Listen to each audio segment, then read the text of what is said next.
De Partner for Startup. Seguimos en WOBI, ya saben ustedes, 2023, y tenemos aquí a John McNeil, que nos va a contar acerca del mundo de las inversiones y de lo que ha hecho en sus empresas como Tesla o Lyft. Entonces, hola, ¿qué tal? Hola, ¿cómo estás? Muchísimo gusto. Gracias. ¿Está bien? Bueno, perfecto. Yo tengo unas preguntas para nuestra comunidad de emprendimiento. Nosotros tenemos un medio orientado hacia startups en toda Latinoamérica. Tenemos una comunidad de cerca de 25.000 emprendedores con más de 3.000 proyectos digitales. So they have a couple of questions. Their media is focused on working with entrepreneurs, and they have thousands of companies all over Latin America. Entonces, mi primera pregunta es, ¿podría hablarnos un poco sobre su trayectoria y experiencia en el mundo de los fondos de inversión? Could you tell us a little bit about your experience in investment funds? Investment funds. Okay, so right now I have a very unique venture capital fund where we invent companies and then we bootstrap those companies ourselves using the fund to do that. And so we are applying the craft of entrepreneurship hands-on, and it's something I wake up and do every day and I really enjoy. Entonces, su experiencia ahora con los fondos de capital es una forma de invertir que se llama bootstrap. That means that you put your own money. Yeah. So, entonces, lo que hacen es usar sus propios fondos para invertir en las compañías y es en lo que está trabajando actualmente. De acuerdo. ¿Cuáles son las tendencias actuales en el mercado de inversión que los emprendedores debemos tener en cuenta? What are the current trends on investment funds and investment capitals that entrepreneurs should take into account? I think very obviously for the last 10 years between 2010 and 2020, when interest rates are zero, money's free. And money is no longer free. And so that needs to change the mindset of the entrepreneur.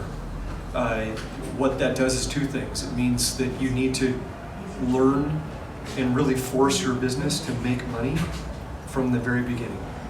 It needs to be profitable. And that wasn't the case when money's free, but it is now. And the second is valuations come down when money costs more than zero. And so now that valuations are coming down, you need as an entrepreneur just to realize why. It's just math. And it's when the cash flows of your company are discounted by the risk-adjusted return rate, it's a lower number when it's greater than zero. So be careful with cash and just be prepared for lower valuations. Él dice que entre 2010 y 2020, hace 10 años, las compañías tenían la ventaja de que el dinero era básicamente gratis porque el porcentaje de interés era cero, pero que las cosas ya no son así. Entonces, lo primero es que las compañías tienen que tener en cuenta que tienen que ser rentables desde un inicio y producir dinero, y asimismo deben considerar que la valorización de las compañías puede bajar por hechos simplemente matemáticas, donde al haber un mayor porcentaje de interés, pues las compañías van a perder valor, pero lo más importante es que las compañías sean rentables desde el principio. Correcto. La tercera es, ¿qué sectores o industrias están mostrando un potencial de crecimiento particularmente interesante? Which sectors or industries are showing an interesting growth rate or great, which are growing the most and are interesting? I think for me, I start with industries that I know. Pharma is growing rapidly, but I'm not a biological scientist, so I can't really address those. But in my areas of clean tech, transportation tech, and fintech, and then consumer tech, there's growth happening in all those areas, and there's opportunities. And so I'm excited about working in areas where I have some experience and expertise.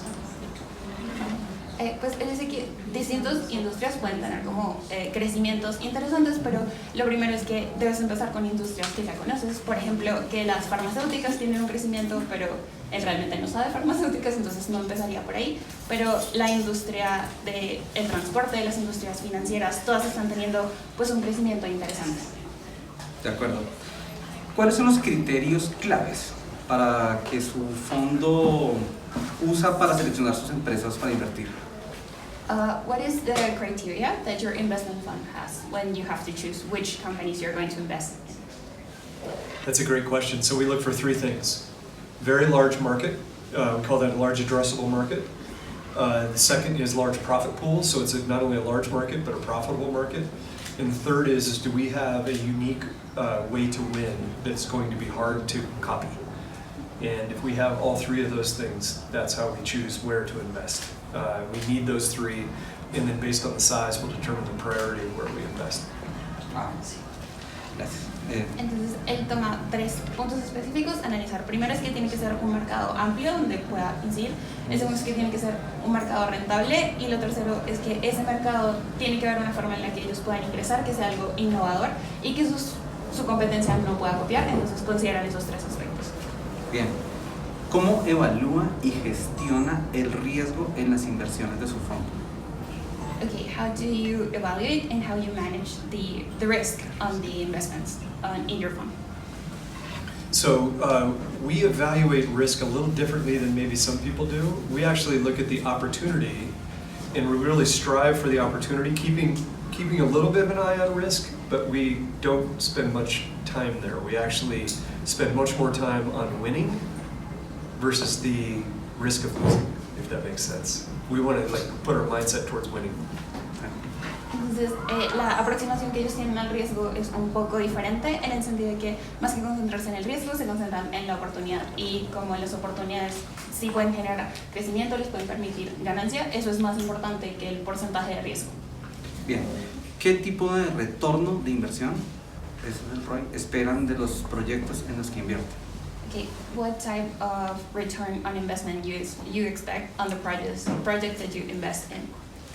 We want to return at least 4 times the money we put in. ¿Y cuáles son las estrategias de salida que considera su fondo al invertir en un proyecto, los éxitos? Okay, what are the exit strategies that your fund considers before investing on a project? I have learned from creating 6 different companies and scaling them and selling them, I learned to be very humble about thinking about exits at the beginning. If you would have asked me at the beginning of any of those companies what the exit would have been, I would have given you the wrong answer. And so instead of thinking about exit, think about waking up every day and making a great product or making your product better. And you'll create the exit opportunities out of that. But thinking about that ahead of time is almost foolish. Y ya para terminar, ¿qué tipo de...? Sí. Bueno, listo, perfecto. Muchísimas gracias. Thank you very much. Gracias. Y bueno, ya para terminar, muchísimas gracias María José, que estuvo pendiente. Seguimos en WOBI. Chao, chao.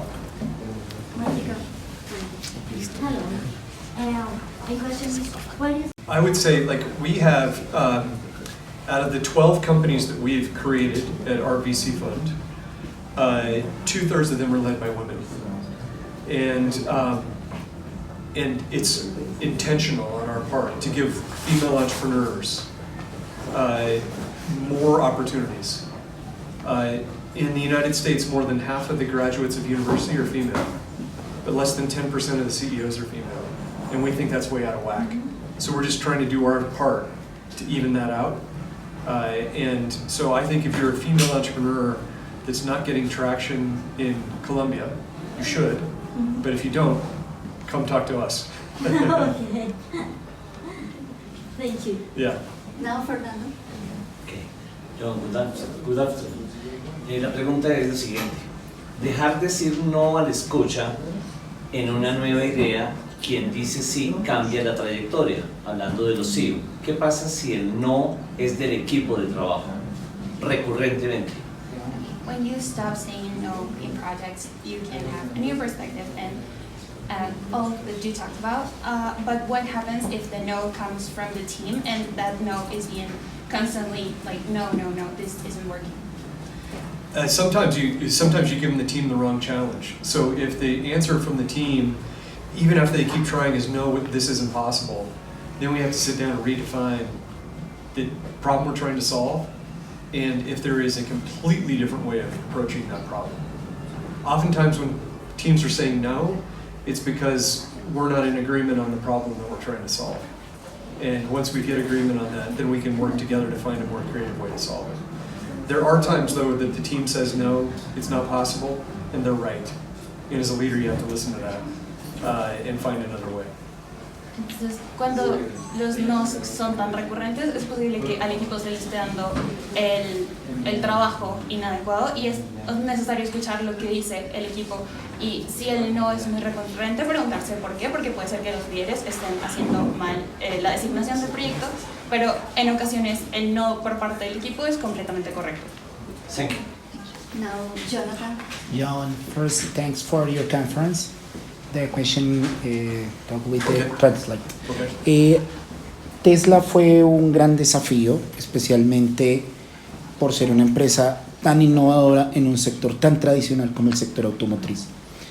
¿Cuál sería la recomendación para una empresa que, a pesar de ya estar constituida o creada, puede entrar a nuevos procesos de innovación para seguir avanzando en un mercado tan competido como el que hoy existe a nivel global? So Tesla was obviously a huge challenge because it was a very innovative company in a very traditional sector. So what advice could you give to companies that are already established, but they are in those sectors that are very traditional and they're fighting against that? So in businesses that are very established, one of the most, I think, important things that you can do is define the product based on your customer's view of the product. In other words, one of the reasons that Tesla's disruptive is it's come into a very traditional established industry that has a set of rules and a playing field and competitors that are already established. And those competitors think about the product in a certain way. And in their case, it's just a car. They think about producing a car and then giving that to dealerships to sell and service and petrol stations to fuel. Tesla came in and said, let's think about what the customer wants. The customer wants a really incredible car experience, but they want an incredible fueling experience, service experience, and so we'll change the game. We'll change the chessboard based on what the consumer wants. And that allows you to compete in an established industry against very established players, because it's very hard to change the mentality inside an established company. But if you can win in these established industries. I think Tesla's a case study in proving that. Thank you. Básicamente, lo que él decía es como, digamos, lo que hace Tesla o lo que hacía Tesla diferente es su capacidad de pensar los productos desde la perspectiva del consumidor y no del producto como tal. Entonces, en industrias que son tan tradicionales, puede ser que la competencia piense en el producto como simplemente un producto, como un carro, como lo que sea. Pero lo que diferencia a las compañías que pueden ser disruptivas en estos sectores tan tradicionales es su capacidad de pensar el producto desde el consumidor. Thank you. Gracias. Buenas tardes, José Prieto, garrapatudo.com. El futuro del emprendimiento. ¿Usted cómo ve el futuro del emprendimiento en el mundo y en Latinoamérica? Okay, so what's the future of entrepreneurship in the world and in Latin America? I think entrepreneurship is as old as humanity, so I think the future of the world is is often through the eyes of the inventor and the entrepreneur about what can be possible. And what I've learned over a lot of years is that there's not a monopoly on good ideas or a monopoly on good execution. And so those entrepreneurs can come from any country, in any village, in any place. I work with a team of incredible entrepreneurs in the Dominican Republic who grew up in the worst neighborhoods of the Dominican Republic. And their connection was to stay out of the gangs. They would go to the library in the afternoon. And at the library, would get on computers, and they were able to take classes at Stanford, MIT, Harvard. And they learned to code in Python. And they have all come together now and formed a Python development group that is one of the best development groups in the world. And that can happen anywhere. It could happen in their neighborhood, in the Riviera, in Santo Domingo, in the Dominican Republic. There is no monopoly on entrepreneurship, and I think entrepreneurship is the hope of the developing world. Muchas gracias. El emprendimiento es tan antiguo como la historia de la humanidad, y lo que dicen es los emprendedores pueden venir de cualquier parte del mundo, no importa qué tan difíciles sean las condiciones de estas personas. Y como ejemplo específico, él habla de que en República Dominicana conoció a un grupo de emprendedores que venían de lugares muy vulnerables, muy complicados, Y estas personas, a través de ir a bibliotecas, usar computadoras y aprender o disponer de los recursos que ellos tenían, podían crear nuevos emprendimientos y ser personas que lleguen muy lejos. Así que para el mundo en desarrollo, el ser emprendedor es el futuro y es lo que va a permitir ir hacia adelante. Thank you so much. Gracias a todos. Thank you. Can make things up. And so we have to be clear-eyed that artificial intelligence is a tool and we must use it carefully and wisely. Do you think there's a potential risk around AI? Yes, I do. We see it already. AI can create something that is false, but that seems real. That is a danger, a real danger. ¿Cuál ha sido el momento? Sigue Felipe, después. ¿Cómo ha sido la experiencia y cómo ve la tecnología hacia las personas con limitación o discapacidad? How do you think is the technology and all that to the people that have disadvantages and like can help? I don't know how to say that, but how do you think that the technology can help that? Yes. So I think one of technology's best applications is in healthcare. It can help discover new cures for very difficult disease. Go ahead. Oh, ¿Te atrasó? ¿No? Sí. No, it's okay. Also, technology can bring healthcare can make things up. And so we have to be clear-eyed that artificial intelligence is a tool and we must use it carefully and wisely. Do you think there's a potential risk around AI? Yes, I do.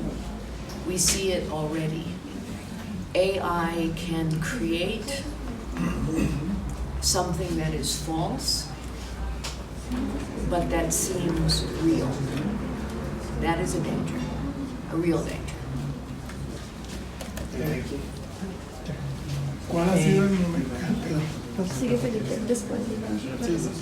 ¿Cómo ha sido la experiencia y cómo ve la tecnología hacia las personas con limitación o discapacidad? How do you think is the technology and all that to the people that have disadvantages and like can help? I don't know how to say that, but how do you think that the technology can help that? Yes. So I think one of technology's best applications is in healthcare. It can help discover new cures for very difficult disease. Go ahead. Oh, ¿Te atrasó? ¿No? Sí. No, it's okay. Also, technology can bring healthcare.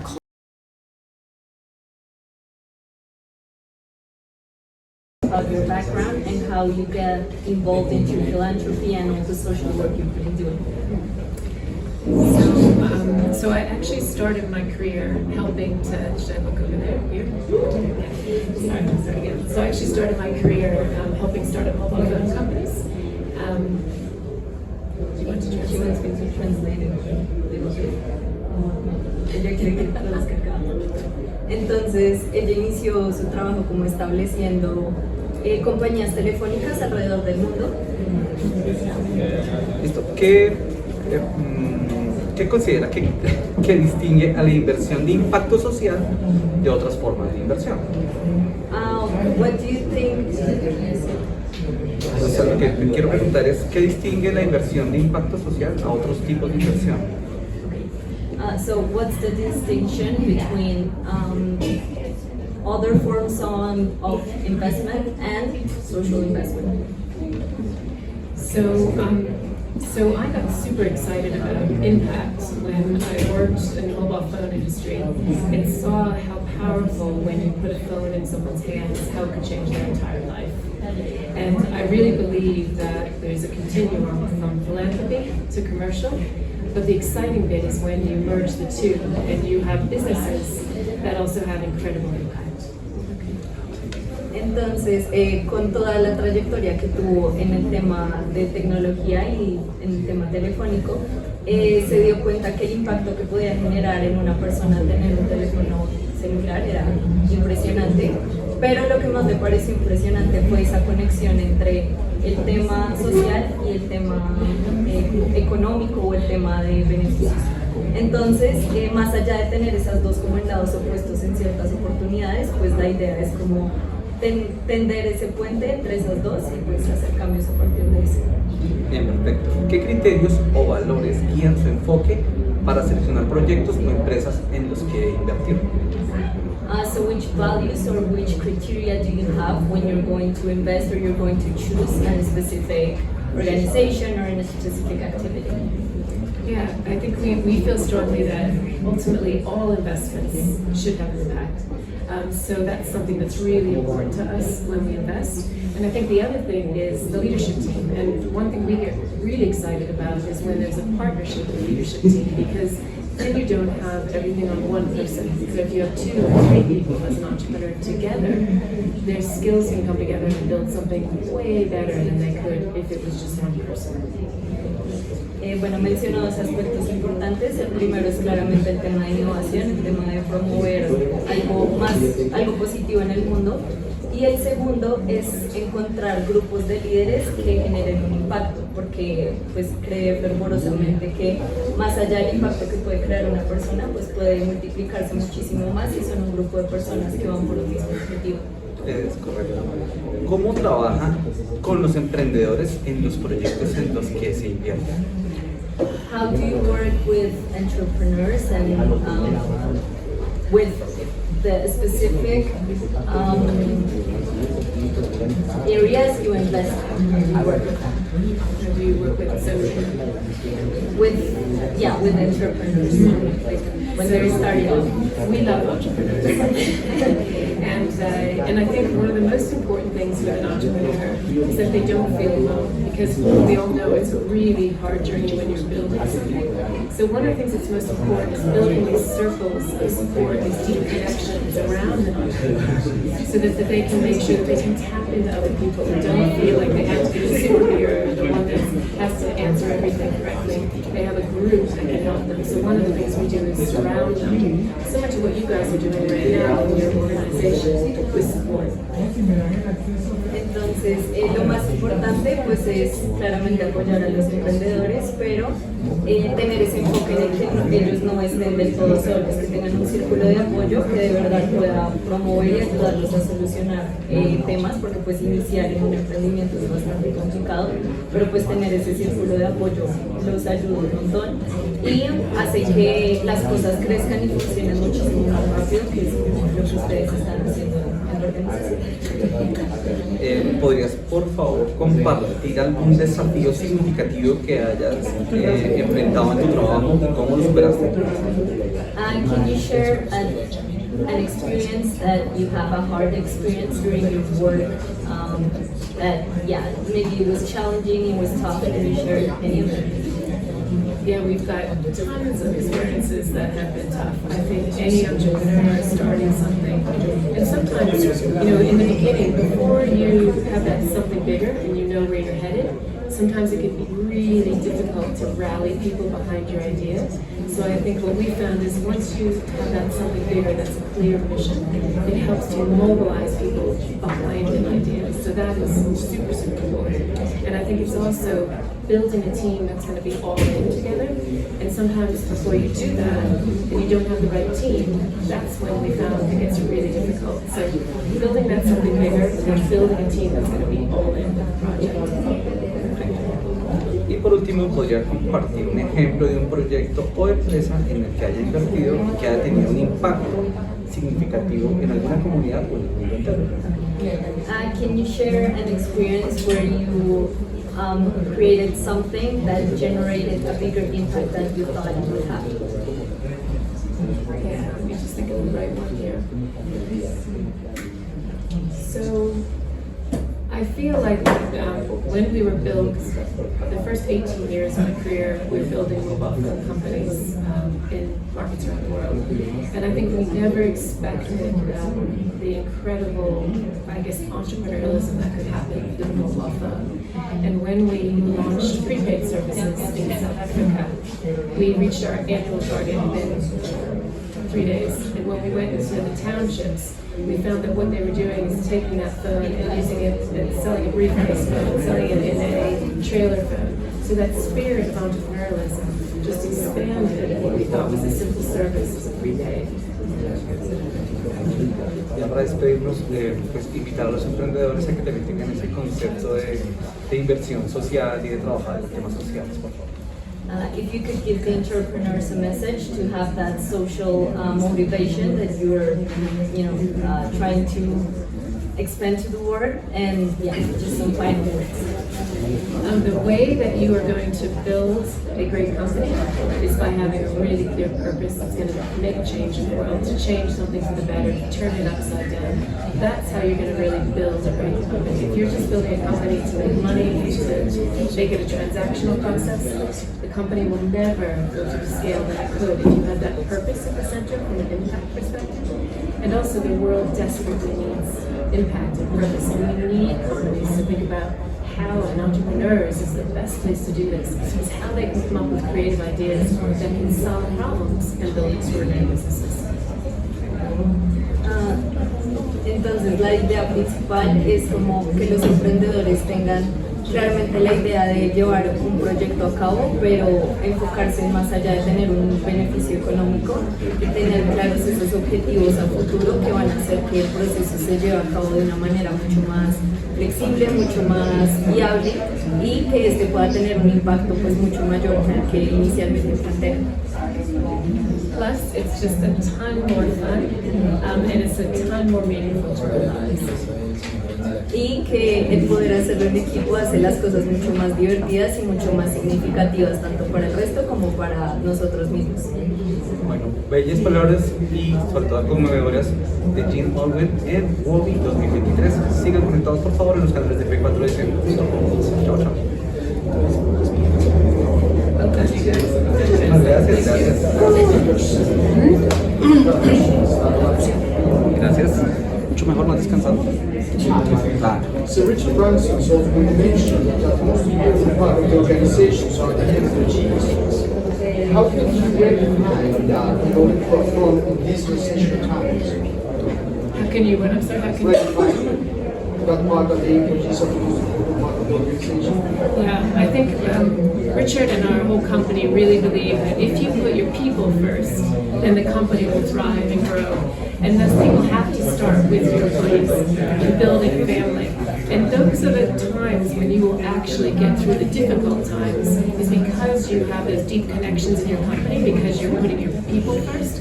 And we found that obviously COVID was super difficult for our group. We had every kind of business you can imagine that was impacted by COVID. But what was amazing is to see the people from all across the Virgin companies come together and make sure that they help build the companies back even stronger.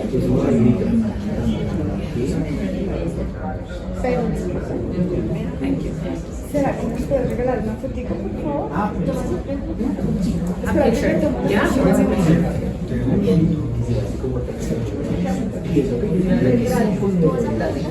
Y solo vertical. Hello. Hello. Do you live, are you from Medellín? Entonces, bueno, la pregunta es, desde el conversatorio que ya tuvo, algo que se habló es de la red de contactos y la importancia de una red de contactos, no solo para hacer negocios, sino también para transformar vidas. ¿Por qué una red de contactos puede transformar vidas? So in the speech you were given, is highlight the importance of having a strong network around you. So why is it that important to have that network and how that can impact different aspects of our different lives? Yeah. So I think as human beings, we mistakenly think we make ourselves, when in reality it's the people we surround ourselves with who make us who we are in this world. And when you build these deep connections around you, the impact you can have and the joy in your life that you can have is multiplied not just by 1 or 2 times, but millions of times if you build those circles of deep connection. And also when we did our research, we found that these deep connections were at the center of great companies and also at the center of great human achievements. Bueno, la importancia de las conexiones es que tendemos a creer que los seres humanos nos creamos de manera individual, pero es realmente las personas que nos rodean quienes nos terminan forjando. Entonces, el tener esas conexiones que nos permitan ir más allá y potencializar todas nuestras capacidades, pues permite que creamos cosas más allá de lo que podemos imaginar. Segunda inquietud. Virginia Unite es, bueno, una entidad que ha entendido que los negocios, los grandes negocios también tienen su lado social. Desde ese tiempo que ha estado en Virginia Unite, ¿cuál ha sido como esa labor que más la ha marcado, que más la ha apasionado en su tiempo como cabeza de esta fundación? So Virgin Unite has been a company and an ONG that has understand the meaningful impact of the social in general. So what has been more meaningful to you in doing that work during all those years? Which project has been most meaningful? Or? You can talk about a project or a specific or like a general idea of how meaningful has been to you. Yeah, I mean, I wouldn't have traded the last 20 years for anything. I think I worked 18 years in the corporate sector and then the last 20 working at how we could bring together businesses to have impact. And I think one of the most exciting things is seeing in the world right now, 10 years ago, businesses weren't talking about purpose and impact at the center. That's radically changed now. And today, everyone's talking about it. So that's probably been the thing that has been the most exciting for me, is to see that shift. Because we're never going to be able to solve our problems if you just have government or just have NGOs or just have business. The three have to come together. And that's what I'm super excited about right now.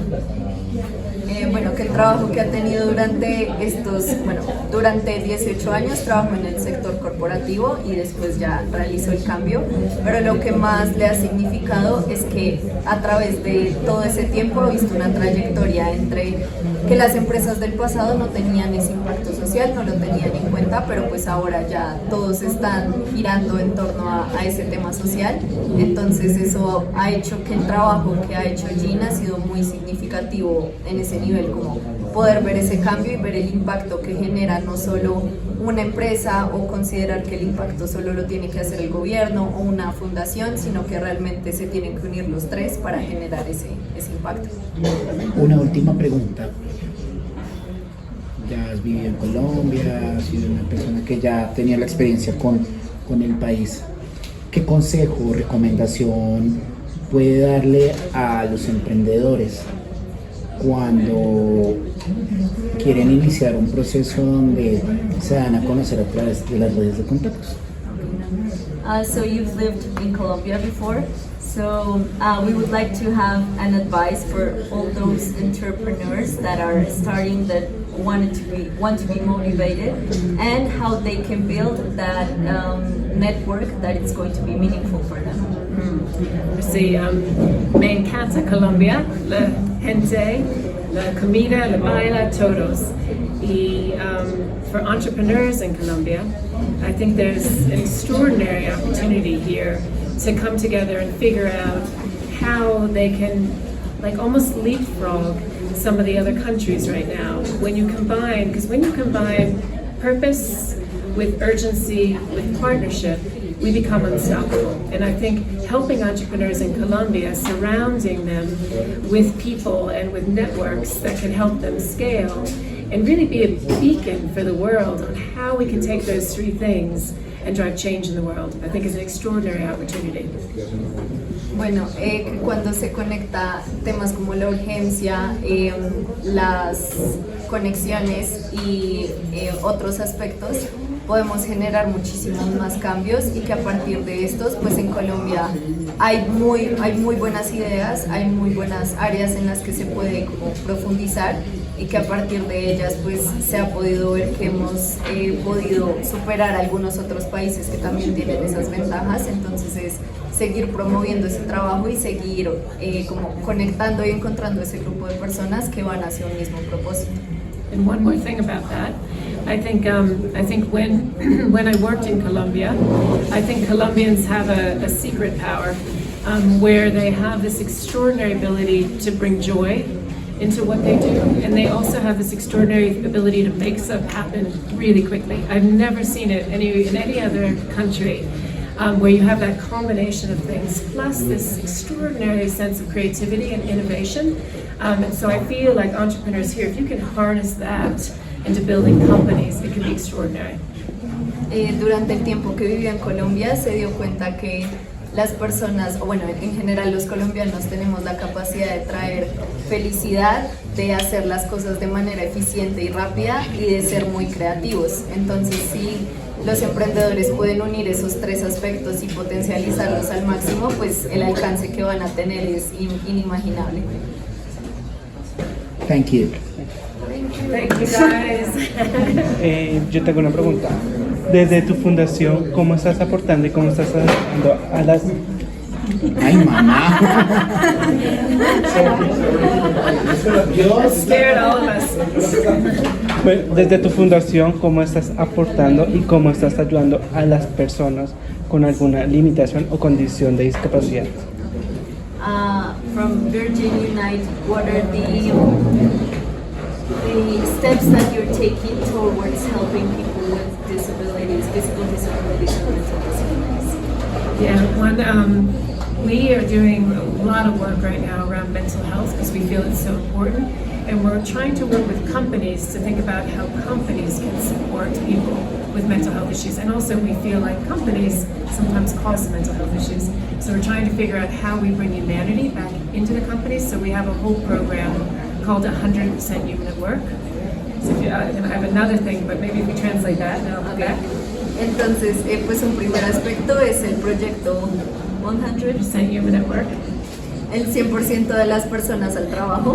Entonces es tener en cuenta que este está específicamente enfocado en salud mental. Entonces, el profundizar en temas como que, por ejemplo, las compañías pueden causar problemas de salud mental, entonces cómo esas compañías pueden modificar esos aspectos que están causando daño al resto de las personas y generar un espacio mucho más sano para todos. Y la otra parte, and the other part. Another part on disabilities. We're doing a lot of work right now, in particular in Ukraine, because so many people are losing limbs from mining. So we're working with an amazing organization called Superhumans that's built one of the world's best prosthetic hospitals in Lviv, in Ukraine right now. Y específicamente con personas que tienen alguna condición de discapacidad, resalta que en Ucrania ahorita se está realizando un trabajo muy importante en una empresa que se llama Superhumanos, una organización que se llama Superhumanos. Y básicamente lo que hacen es que, como en Ucrania se han colocado varias minas, pues hay personas que han sufrido amputaciones por esas minas antipersona. Entonces, a través de Superhumanos, pues ellos consiguen prótesis y eso lo están haciendo en este momento. Thank you so much. Gracias. And also I should add to that, oh no, sorry. A ton of work right now with people with disabilities, and he really focuses on how we take the label off of people and turn disability upside down, so that people can see that we all have disabilities, and really embrace people with disabilities. And yeah, he's doing his name is Chris Waddell. In which sports? He was a Paralympian in downhill skiing. Okay. So he became the world's most medaled downhill Paralympian. And can you say his name? Chris Waddell. Chris Waddell. Chris Waddell. Okay. Y también resaltó que pues, su esposo fue deportista paralímpico, se llama Chris Wander, y él hacía deslizamiento en esquí por la montaña. Sí, ese deporte. Pero no, o sea, no es esquí, sino que se deslizan solamente. Es monoski. Ajá, Monoski. No sé cómo se dice. Así en motito. Monoski, and then you have your poles with little skis. Same than the bicycle. But yeah, and you sit in it and then you ski down the hill. Yeah. So he's amazingly fast.